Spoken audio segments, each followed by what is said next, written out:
And Meg is here now with sports, and I guess it's officially a playoff series once there's some bad blood in between the teams, eh? Well, Game 1 almost seemed a little bit too nice between the Portland Winterhawks and the Edmonton Oil Kings. Game 2 provided much more substance. Gets it up to center. Noble didn't know how to go on with Berchi. What a move. Berchi's shot is stopped by Courtois. It wasn't a hard shot. It was a great move by Berchi. And then he made a good play around me, and Bros was there to bail me out. Those two were going at it all night. Two star players in Sven Barchi and Mark Pesek are bound to get on each other's nerves in a best-of-7 series.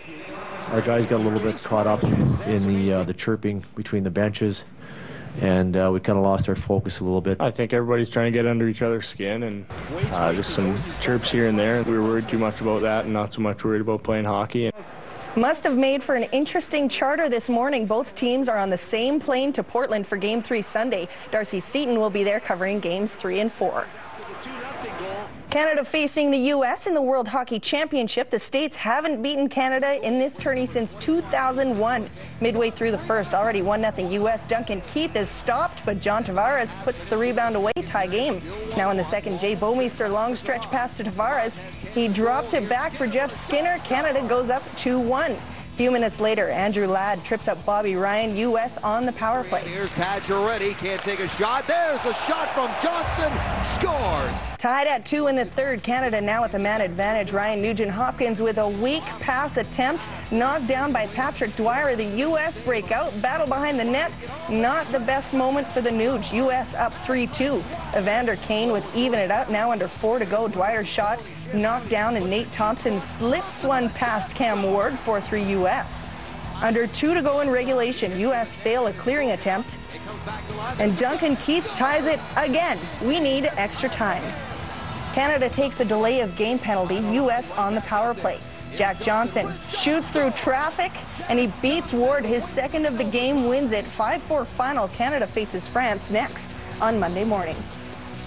Only one game in the NHL. It was an afternoon affair between the Caps and the Rangers. Henrik Lundqvist and his team looking to take a 3-1 series lead.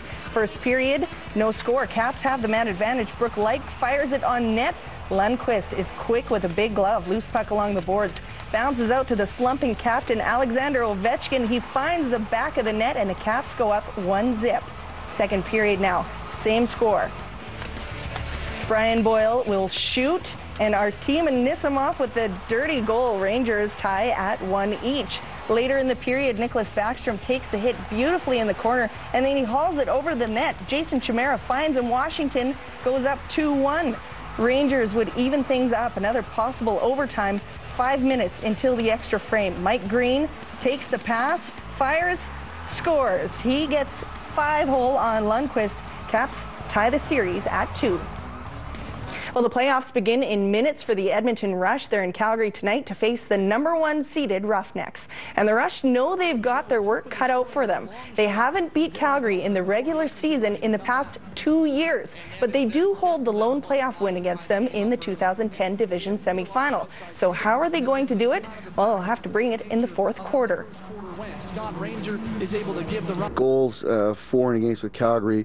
There's a little bit difference between first, second, and third, but their fourth quarter, that bar is ecstatic. It's somewhere to the tune of 60 goals for and 30 against. It's almost double in the fourth quarter. The game gets underway at 7. We will have full highlights at 11:30.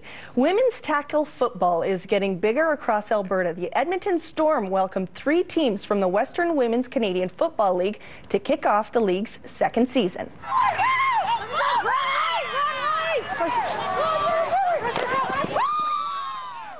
The Storm are in a league with 3 teams in the Alberta Conference and 4 teams in the Prairie Conference, and they like their chances of making it a championship season. And our girls all have a lot of heart, and they work very hard, so I think we're going to go all the way this year. We're going to get right to the end.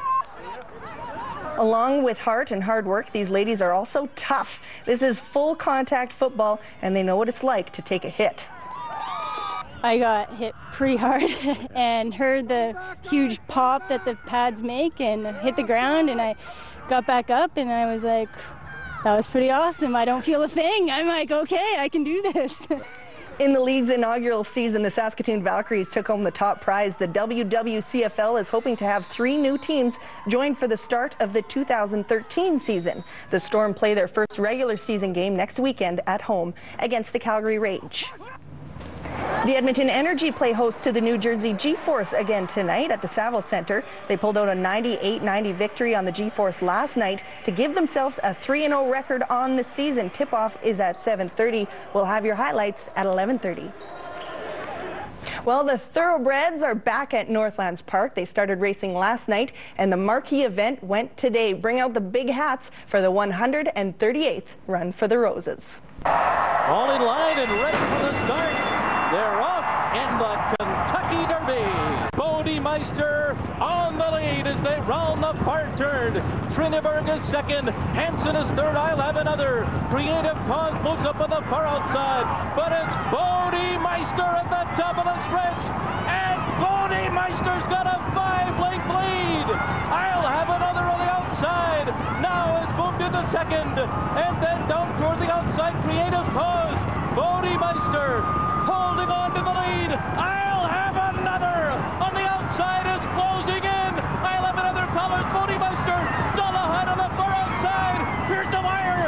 I'll have another. Has won the Kentucky Derby. Jockey Mario Gutierrez guided the 3-year-old colt to a victory in his first Derby appearance. The Canadian-owned thoroughbred went off at 15-1 in the opening leg of the Triple Crown.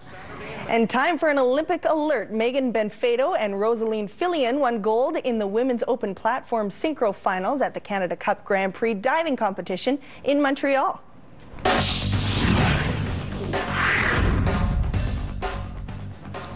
The duo from Quebec finished just over a point ahead of sisters Pamela and Carol-Ann Ware of Quebec, who finished second. It was Benfedo and Fillion's second highest score in a final this year. Alexandra Despatie and Ruben Ross won silver in the men's open 3-meter synchro finals. The Canada Cup is one of the last events for the Canadians to earn qualifying points before Olympic trials at the end of May. Olympic Alert, brought to you by P&G, proud sponsor of Moms. And a Canadian horse winning in Louisville, Kentucky. What was it? Do you know the name of it? I forget it. Funny. Okay, we'll have it for the end of the show, but yes. It had a really peculiar kind I'll have another. That's what it was. Another. Yes, there we go. The owner chose that name because it's what he says when his wife puts out cookies. I'll have another. So will I. We'll see you soon.